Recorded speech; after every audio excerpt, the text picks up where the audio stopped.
All right. Hello, everyone, and welcome. Welcome to our pre-training for the 5-day Karma Clearing Project. I'm Lisa Ingalls-Witter. I'm so happy to be here with you. And if you're here with us live, I know some people are here live, let me know where you're joining from in the chat. Just type in your name and where you're joining from if you have the ability to do that. I'd love to know. It's always good to know where in the world. We have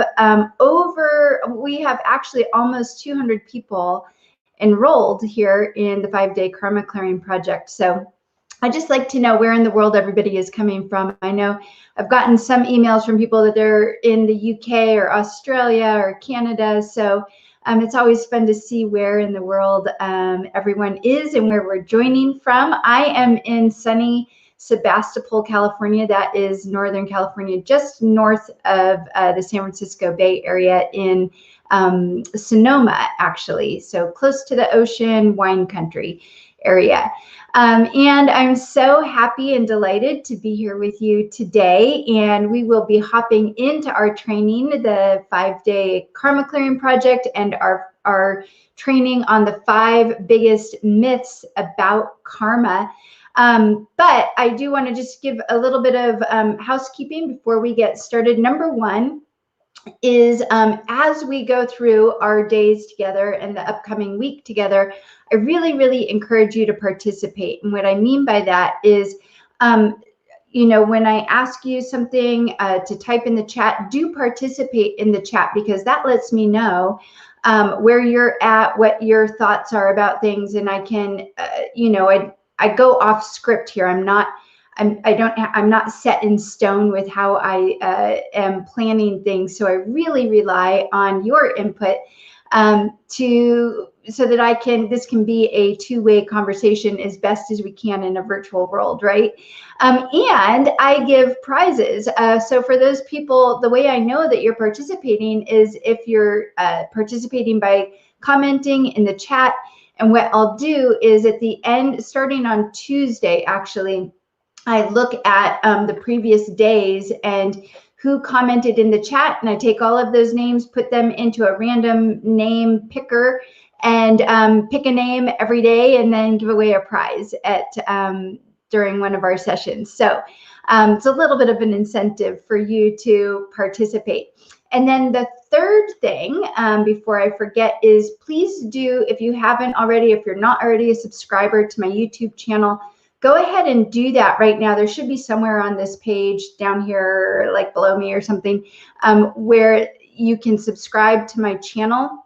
And what that will let you, that will do is I will be sending out notifications for these sessions via email, but if you subscribe, you can also get notifications. So just another way to make sure that you don't miss any of our sessions together is to subscribe to my channel here. So, and then last thing I'm going to say before I hop in, I think this is the last thing before I hop in. Let me just check. Yes, is just know that if you decide, if you're not already a Sage level member and you decide, oh, I want to upgrade to Sage, in our hub, in our online hub that you should have accessed already, in the bottom right hand corner there will be a blue button that says upgrade to Sage level, which you can do at any time. And what that will give you is access to the entire set of replays of these sessions for as long as you need them. If you're at the seeker level, you'll get those replays through the end of our project together. So you just need to make sure that you're staying on top of watching those replays. And if you don't think you're going to be able to watch them within the week, then you might want to upgrade to the Sage. But also with the Sage level, you get the extra bonus training with myself, where I'll be doing the karma tree tapping technique with Dr. Lori Layden, who will be teaching the grace process, and with Gregory and Gail Hogue, who will be going over a really fantastic training on how to use sacred geometry for karma clearing. So those are just a few of the other things that you get at that Sage level. So that is, I think, all I needed to say. I'm just looking at my notes really quick. Yeah, that's all I needed to say in terms of our housekeeping. And again, if you're just joining, please do let me know your name and where you're joining from by typing into the chat so I can say hi to you. Would love to know who's here and where you're joining from. So I really wanted to kick-start our karma clearing project by doing this special extra pre-training session and busting a few of the myths that I see perpetuated online. And I get questions all the time, people both on my YouTube channel here where I post videos, but also emails I'll get, or just in conversation with people. I hear a lot of misconceptions about karma, and I just thought, oh, that would be a really great pre-training, not really part of karma clearing, but a good little pre-training and get us sort of pumped up for our 5 days together. So there is a lot of misinformation out there about karma, about how it works, what it is. And I even hear a lot of misinformation spread by people who are maybe yoga teachers. I've had conversations with yoga teachers who actually don't know what karma is or how it works. Not that they should be expected to, because most yoga teachers are really just trained on how to do asana, how to teach a yoga class. They're not taught on the philosophy of yoga so much. They don't spend that much time learning the philosophy of yoga, so they shouldn't be expected really to know what karma is. But when they think they know and then they're perpetuating misconceptions, that's not a good thing. So I've seen that done too, and I just want to bust some of those myths. And yeah, especially we want to bust those myths so that you're empowered by your own knowledge about how karma works and how it impacts and influences all of your relationships, because that's what our time here together is about. It's about karma and relationships. And the truth is I've said before and said many times that karma is something that is created through our actions, our reactions, and our interactions. And of course, our reactions and our interactions are almost always in response to or in interaction with someone else. So we can't talk about karma really without talking about how we relate to others. So that's why I'm so excited to be doing this project, the 5-day karma clearing project, with you. And before we hop into our myths, I thought, because I know that a lot of you don't know really who I am, or may have found the 5-day karma clearing project on Facebook through an ad, or maybe through someone else who was a friend promoting for me, I thought I'd give you just a little bit of an introduction of who I am, and I'll be really brief, or I'll try to be really brief. So I'm Lisa English. My tag says down here, right? I can't see it really do well. I'm a psycho-spiritual counselor. I'm a meditation teacher, and I am the creator of the Karma Clearing Process. And I generally work with high-performing, spiritually minded men and women who really want to break free from unhealthy patterns and heal the past so that they can experience greater harmony, greater fulfillment in their relationships and in their life in general. Because of course, when you're in harmony in your relationships and you're experiencing fulfillment in your relationships, whether it's your romantic relationships or business relationships, well, you're experiencing harmony and fulfillment in the rest of your life as well. And a lot of the people that I work with have already invested a lot of time and money, to be frank, in therapy, counseling, coaching, and personal growth programs, this type of stuff. And they've hit sort of this plateau and they're looking to break through. They can't seem to break through to the next level. And so that's really where the karma clearing process comes in. And I'm excited to be sharing that with you over the course of our time together. So you'll be learning about that over the course of the week. It really is, I feel like, the missing link in understanding your relationships in the context of karma. It's really the change that changes everything. I know it did for me, and it does for my clients as well.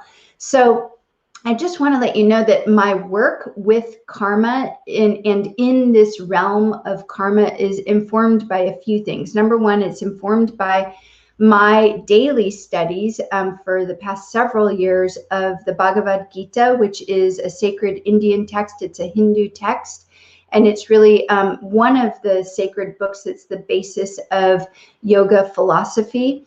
And that book itself is a story. The Bhagavad Gita is a story of a warrior named Arjuna and his conversation with Krishna, or God. And so it's really a conversation with God. And it's a true story, actually. It's said to be a true story. And it's metaphorically, Arjuna is on this battlefield. He's a warrior on this battlefield, and he's sort of come to a crossroads in his life. And he's at this point where he has all of these questions. And so it's his questions to Krishna and Krishna's answers back to him. And that's what the Bhagavad Gita is about. And the Bhagavad Gita basically has three central teachings to it. And one of those core teachings is all about karma and karma yoga. So that is where a bulk of my knowledge comes from around karma, is directly from the Bhagavad Gita. It also comes from my work as a psycho-spiritual counselor, and the work that I do is influenced by Buddhist psychology, by applied shamanism, transpersonal psychology, and hypnosis. And so it's the bulk of that work and the work that I've done with my clients over the years, and understanding through my work with them and seeing karmic patterns play out. So it's informed by that. And then finally, all of my fascination with karma is also informed by my personal spiritual path as an initiate in karma yoga. Or sorry, not karma yoga, in Kriya yoga.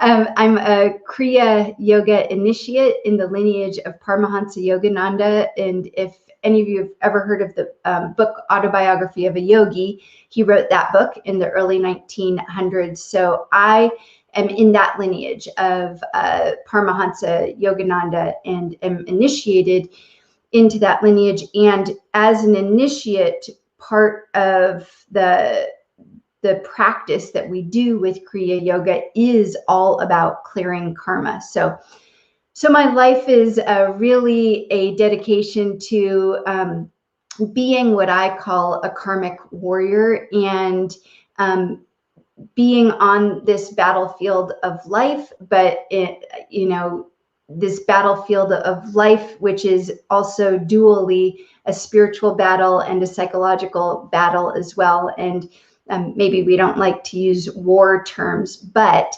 all of that is to say, I think of being a karmic warrior as something very I don't want to say fun, but I think of it as something noble, something very honorable to do, because I'm here in this world to combat against, or to reconcile my own actions that have caused me suffering in my life. That's how I think of, in general terms, as being a karmic warrior.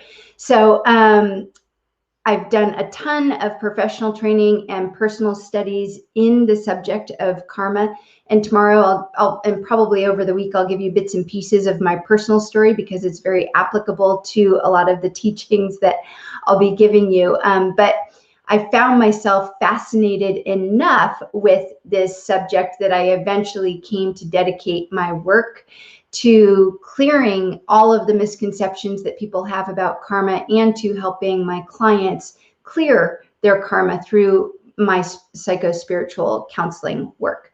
So, so once again, I see more people rolling in, and if you're rolling in and haven't said hi yet in the chat, please do let me know that you're here. Just type into the chat, hi, your name and where you might be joining from, just so that I know, and so that I can see where in the world we have people joining us from today. Hi, oops, your sorry name about and that. where you might got that. Have a little bit of back echo there. So let's go ahead and hop into our myths about karma. So I'm going to pop up a screen here, and let's see if I can get this to work. I think I can. If we go like this, yes, I think you can see that. All right, so we're going to hop into myths or facts about karma. So what I want you to do, if you can, in the chat, let me know whether you think each one of these statements is a myth or a fact. So here we go. We're going to start with number one. Karma is something that you believe in or something that you don't believe in. Is that a myth or is that a fact? I'd love to hear what you think. Type into the chat. This will also, again, let me know where you're at in terms of what you believe about karma, or what you know about karma. So is this a myth or is it a fact that karma is something that you believe in or something that you don't believe in? And I'll wait for just a second here, because I know that sometimes posting takes a little bit more time on your end for me to see it on my end. So hopefully it comes through here. Here we go. Hello, hello, people coming in. Deb, hello from Costa Rica. Hello, Lee St. Clair from Wichita, Kansas. I know that there's more of you out there too, because I can see. I can see on my screen how many people are watching. So let me know where you're from, and also let me know if you think this is a myth or a fact. And I'm going to assume for just a moment that I just have a little bit of a delay here. So hopefully I'll be seeing your comments come up here soon. So number one, karma is something that you believe in or you don't believe in. Sorry, I'm looking this way because on my screen, my PowerPoint is over here. So that is a myth. It is a myth. Karma is not something that you believe in. Karma, in fact, isn't a belief at all. Karma is a cosmic principle. It is a law, so to speak. Not a law like a law that you might think of in terms of a physical law, like physics, I think, something like that. But it is considered a cosmic law. Karma is also known as the law of cause and effect. But karma itself is a Sanskrit word that simply means action. It doesn't mean anything else. So you don't have to believe in action. It just is, right? So the law of karma, so karma itself means action. The law of karma means that for every action, there is a result. There is a reaction. So for every cause, there is an effect. So karma has absolutely nothing to do with religion. In fact, every religion has some form of teaching about the law of karma, even if they don't call it karma. I mean, I can just think off of the top of my head in Christianity, you reap what you sow, right? But I also know that Judaism, Islam, also have Christianity, of course, I just said that, all have some type of teaching on karma. But in Eastern spiritual tradition, it's really interesting, is in Eastern spiritual tradition, whether you're talking about Buddhism, Hinduism, Jainism, the Sikhs, did I already say Jain? I think I did.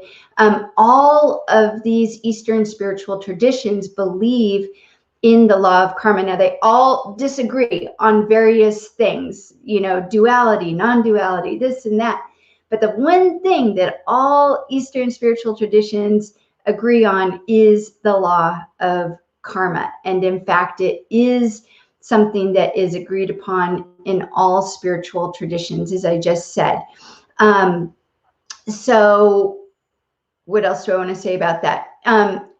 Here's the one thing where belief might come in, and where people probably get a little bit mixed up around the law of karma. So belief comes in around the idea of past lives and reincarnation, because in all Eastern spiritual traditions, inherent in the law of karma is the belief, or just being open to the possibility that we don't just live this life, but that we live, you know, we have had previous lives and we will live future lives as well. So there's this belief in past lives and reincarnation. So this body may get old, it may die, but the consciousness that animates and that lives in, as, and through this body itself, it doesn't die. It continues, and it transmigrates to a new body over lifetime after lifetime. So that might be where people get a little bit, have some misconceptions that karma is a belief, because a lot of people immediately tie together the idea that karma means past lives, or karma means reincarnation, but in fact they aren't the same. It's just that in Eastern spiritual tradition, yes, they do believe in past lives and reincarnation, and we'll be talking more about that over the course of our week together.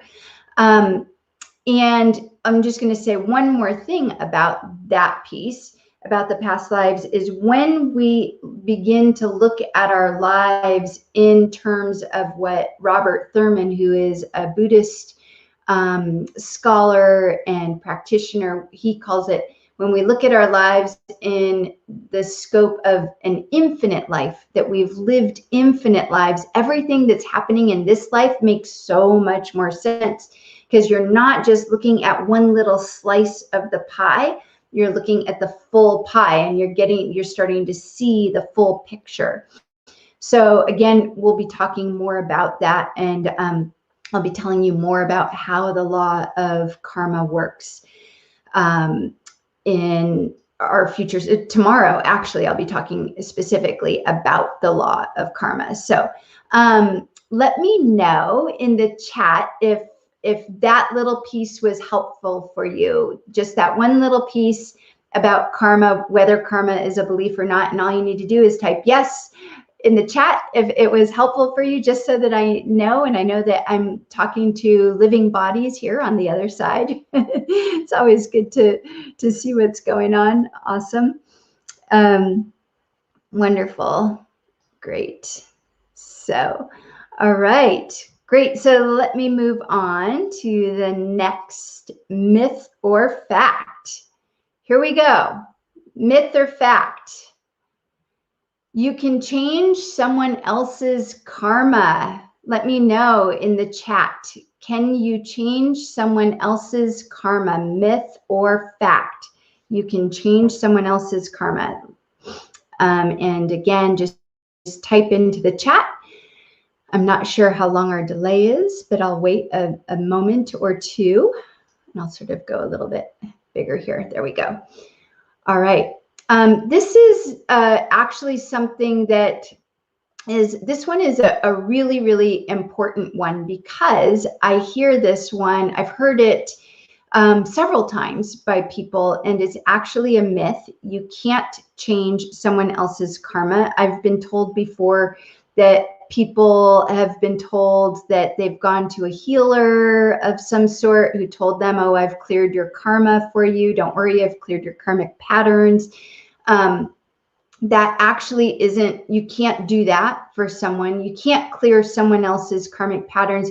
And I just had yesterday, interestingly enough, someone commented on one of my videos on YouTube here about karma, asking, they said that someone told them that they were given karma by someone else, and that's why they're experiencing so many bad things in this lifetime, which is also not true. Someone cannot give you karma. We'll be explaining this more again tomorrow.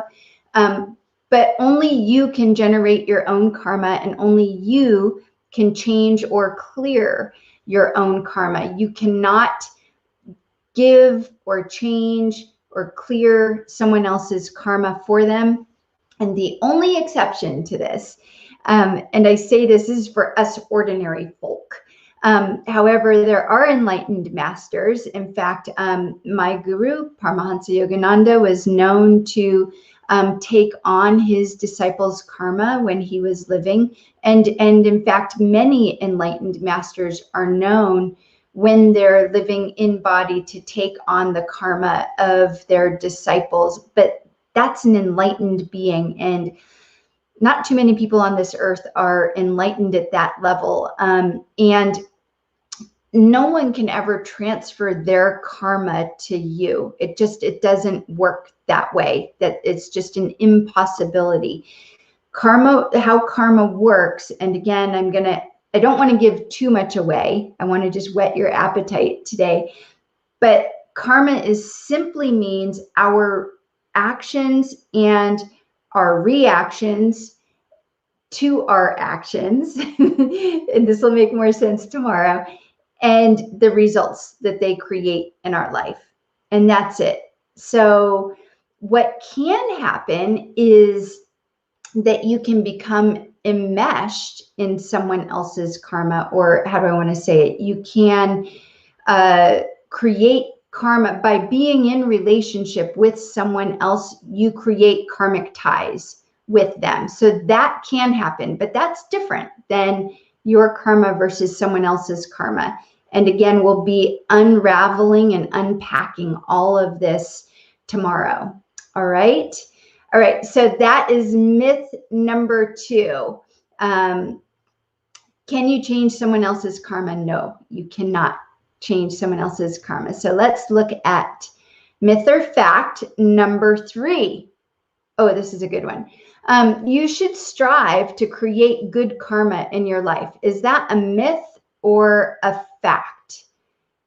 Let me know in the chat, yes or no. Is that a myth or a fact? You can create, or you should strive to create good karma in your life. And this one seems pretty obvious. I'm going to make that a little bit bigger so that you can see it. And I'll see if I can wait. I have a pretty big delay here on my side in seeing your chat. But I'll wait for just a moment here. And for those of you that are just joining in, who might have rolled in a little bit late, do let me know where you're joining from, where in the world you're joining from, and your name. It looks like we have we do have people here from all over the world: New Zealand and Costa Rica, Kansas. I'm on the west coast of United States. All right, so let me know, is this a myth or a fact? You should strive to create good karma in your life. And again, this one should seem pretty obvious to most people. And I think the obvious answer would be yes, you should strive to create good karma in your life, right? Doesn't that seem like an obvious answer? But this one's a little bit deceptive. And I threw this one in here because this is another one of those myths that I hear a lot of spiritual teachers tell their students that they should be, you need to create aspirational karma. You need to create good karma. But actually, that is not what the teachings tell us. They don't say to create good karma. Of course, good karma is better than bad karma. But ultimately, what we want to do is strive to clear our karma, not to just change our karma from bad to good. So let me explain for just a moment. And again, I'm sort of giving you all of these myths and facts in order to whet your appetite for what's to come ahead, because these are all of the things that I'll be unpacking with you. But, there's a really simple sort of saying, good actions create good karma, bad actions create bad karma. And we've all probably heard that before. But they both create karma. It doesn't matter. And there's a saying that says that, whether they're steel handcuffs or gold handcuffs, they're still handcuffs, the handcuffs being karma. Karma is like handcuffs. It doesn't matter if it's good karma or it's bad karma. It's still going to keep us bound to a life of suffering. Now, good karma we're not going to suffer as much with good karma, but we will still experience suffering. And one of our goals on the spiritual path is to be free from suffering, to experience everlasting fulfillment and happiness, which sounds totally impossible if you're just living in relative reality and you don't understand some of these spiritual principles. How can we live in a world or have a life that is perpetual happiness? And there's a really, I don't know if it's a quote or like a saying that the Buddha had, that, we can't escape suffering we can't escape pain in the world. There's two things. There's pain and there's suffering. And the pain in the world we can never escape, but the suffering we can escape. And suffering is simply our reaction to the pain that we experience. And pain can be anything. Pain could be the physical and, the physical and emotional pain of war, the physical and emotional pain of sickness and ill health or injury. But suffering is how we react to our pain. So the promise of I would say all yoga traditions is that we can overcome our suffering, right? And we can overcome our suffering by how we choose to act, react, and interact. And this is all related to karma. Karma is all about our actions, reactions, and interactions. So that's very, very important for you to keep in mind. So again, it's not that we don't want to create good karma. It's great to create good karma, so long as you know that good karma doesn't break you free or doesn't liberate you from suffering. What will liberate you from suffering is to actually clear your karma. So we can think of it as stair stepping our way. It's sort of the easy way to do it is to, okay, I've had some bad karma, so I'm going to stair step my way up to creating some good karma. But ultimately, I want to even move past creating good karma and move to clearing my karma for myself. All right. So let me know in the chat if that changes how you think about karma at all. Does that little piece about karma change what you know about it or how you think about karma? that one little piece of just, not only do you not want to only get rid of karma altogether, but you want to clear your karma, not just create good karma. All right. Okay, good. So let's move on to myth or fact number 4. All right, myth or fact. Karma is your destiny. What do you think? Is karma your destiny? Myth or fact? Let me know again in the chat. Perfect. Wonderful, wonderful. Okay, good. See some coming in here. All right, so is karma your destiny? And this is also a trick question. I gave you two trick ones in a row here. So karma actually is not your destiny. There's a difference between karma and karmic results. So again, this is all stuff that we're going to be unpacking over the course of our week together. So I'm giving you these answers now, but it's going to make way more sense as I start to unpack it for you over our 5 days together, starting tomorrow. There's a difference. Oftentimes, people think that karma means karmic results. So there's a lot of distinctions we need to be clear on around here. So we have karma, which simply means action, right? We have the law of karma, which tells us that our actions create results, or for every cause, there's an effect. And then we have karmic results. So karmic results are simply the effect of our actions, right? So our karmic results, whatever karmic results you're experiencing in your life, that's done. You've already taken the action in the past that has created a result that you're experiencing right now, and you can't change that. You can't change what you're experiencing right now. You can't change the results that you're experiencing right now, but you can change what's called unripened karma. So again, I'll be unpacking this a lot more tomorrow, but here's how it works. Not every action that you take do you experience the results right away, right?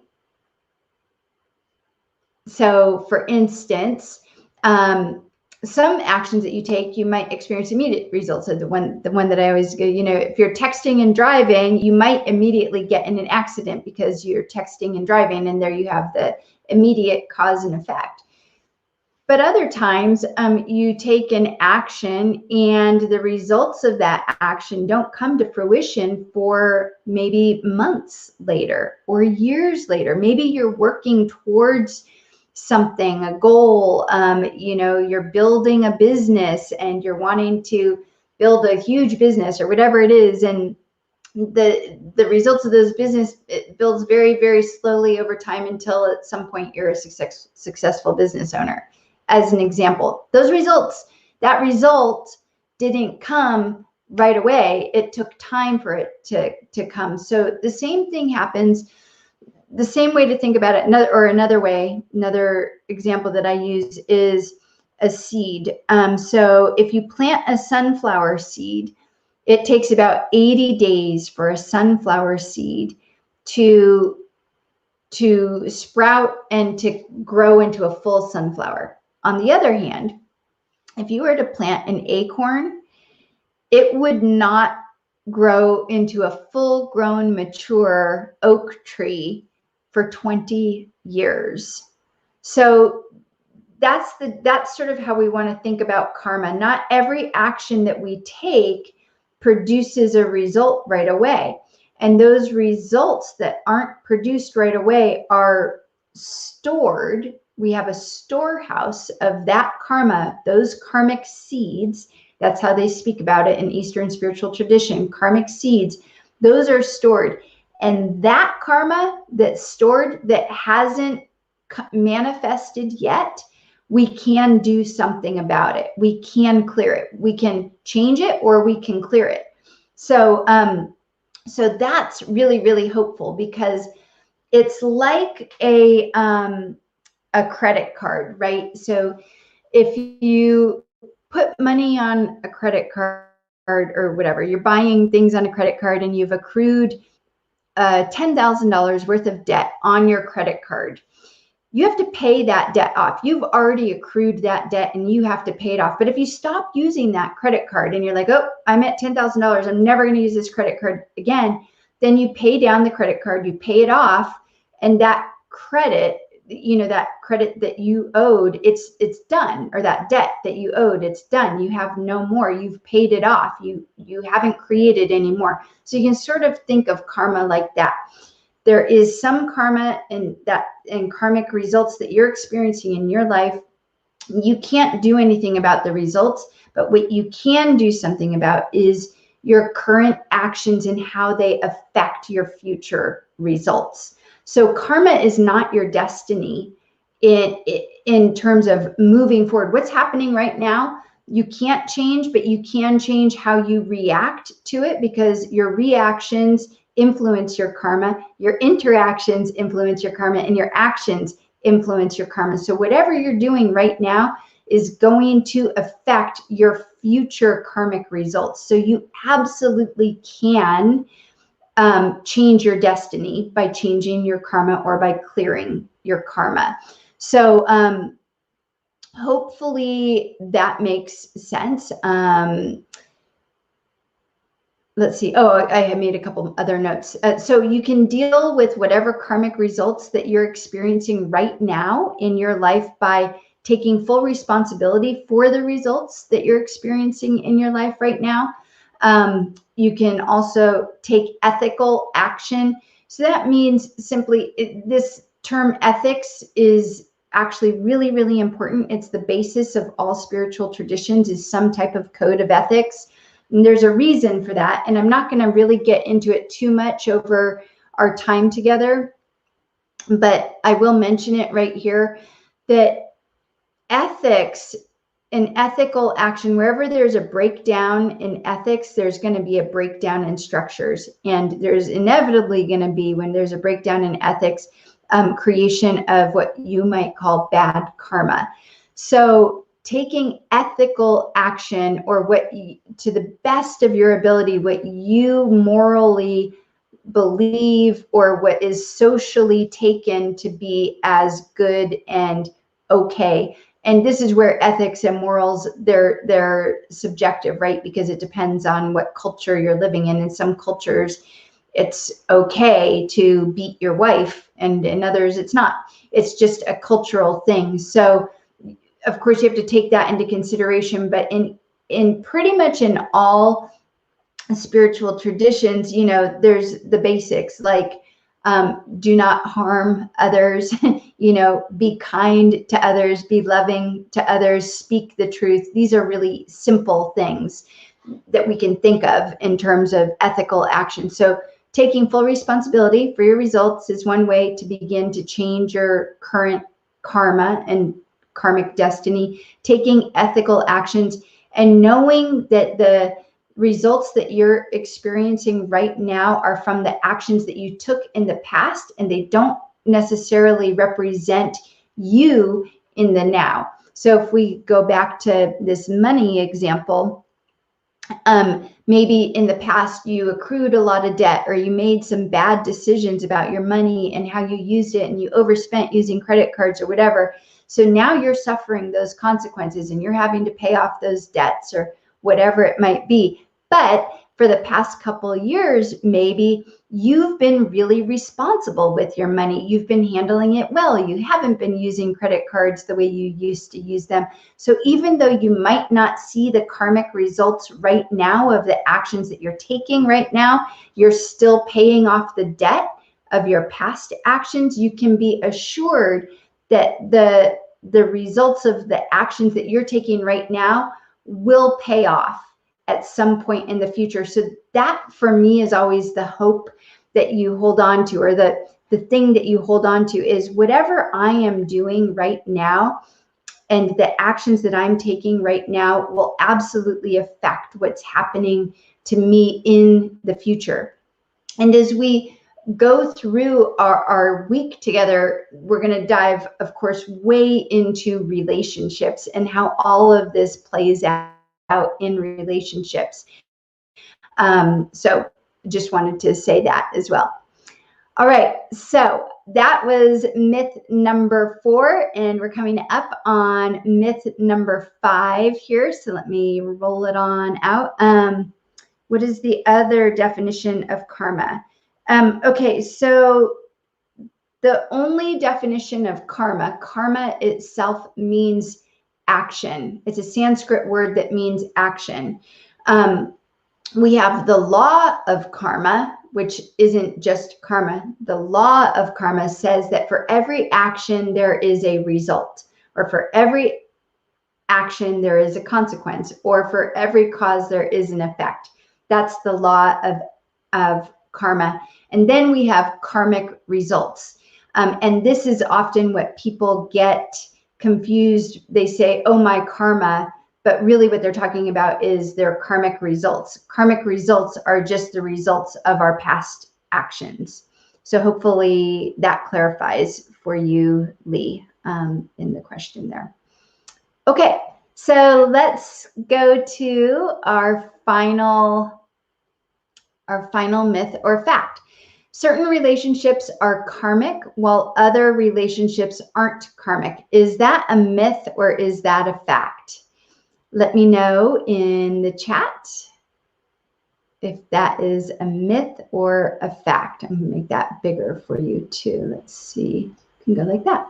Certain relationships are karmic while other relationships aren't karmic. Is that a myth or a fact? You know, I go online and if you look up karmic, if you put in the 2 words karmic relationships, just put in karmic relationships in Google, and you will find so many articles and videos on all different things about what people are calling karmic relationships.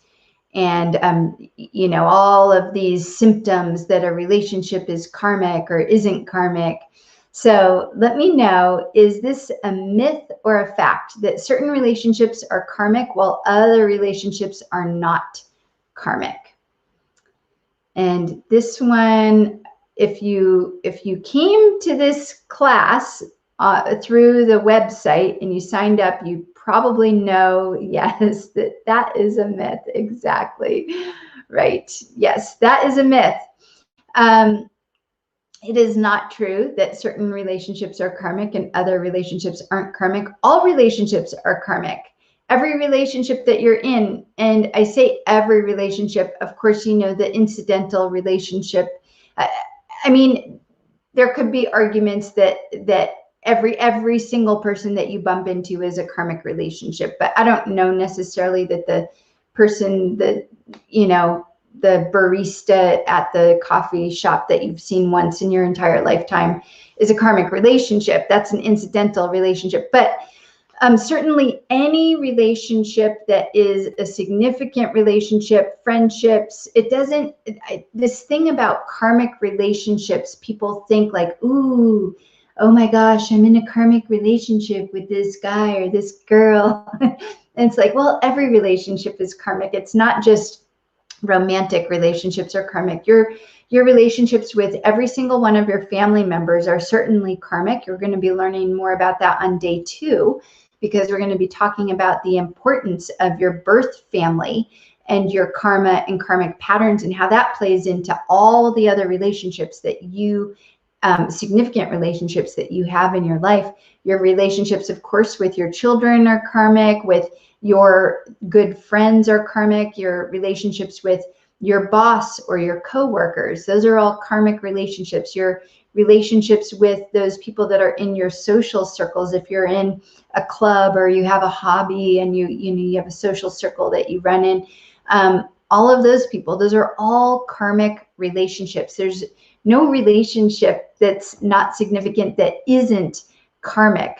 So that is definitely a myth, that there are only certain relationships that are karmic. And again, we're going to be looking at that in depth this week on day 2. We're going to be looking at our birth family and all the ways in which our relationships with our birth family members are karmic, and why that is, and how our family members actually help us to see what our most prominent or dominant karmic patterns are, because you're actually born into a particular family in order to play out your karmic patterns and have the opportunity to heal your karmic patterns. So that's going to be a really fun one to get into with for our session on Tuesday this week. So that is, those are all of our myths, our 5 myths about karma. And hopefully that was enlightening for you to some degree. You got some information about karma that you weren't aware of. And hopefully it piqued your, just piqued your interest a little bit more in karma. And hopefully you still have questions. I'm hoping you still have questions, because the idea of doing this for today was to answer some of the myths, but also not give you all the full answers, because it's all going to be unraveled in this coming week and our sessions together over the coming week. So I want to thank you so much for joining me in the session if you were able to make it live. And if you're watching in replay, for those of you who are watching in replay, do leave a chat. Let me know what you think, or answer the questions as you go along, because as I said, I'll be giving away prizes, and the only way I know that you're here and if you're participating is if you leave a message or a chat in the chat roll. So that's very helpful to me. And then finally, before we hop off for today, I want you to share, if you can, in our group. So when I say in our group, just go into the portal, into our online portal, and you can put it in our comments for day 0. You'll see a little comment area there. And let me know what your biggest aha was from our session today. Or if you're here right now live, you can actually post it in the comments here in the live chat roll. Let me know what your biggest aha about karma was from today. And then finally, for those of you who didn't hear me say it in the beginning, if you decide at any point, if you joined as a seeker, just to remind you, you will have all of the replays through the week and through the end of our week together. But after that, you will not have access to the replays. So if you want to upgrade to the Sage level, you can do that by clicking on the blue upgrade button in the lower right-hand corner of our portal. I'm trying to think of what I'm calling everything. The portal, our online portal. And you can upgrade and you'll get full lifetime access to all of the replays, plus access to our bonus sessions, which I'll be talking more about tomorrow and the coming days. So I want to thank you all so much for joining me today in our little pre-training session. I'm excited to be with you on this journey and to be doing our upcoming sessions. Tomorrow is going to be our big kickoff, so be sure to be here at 4 p.m. Pacific time, and whatever that is in your time zone. I know for some people that'll be morning time, some people that'll be evening time. So whatever time it is for you in your neck of the woods, I will meet you then at 4 p.m. Pacific time tomorrow, Monday. And until then, stay safe, stay well, take care, and namaste. Bye for now.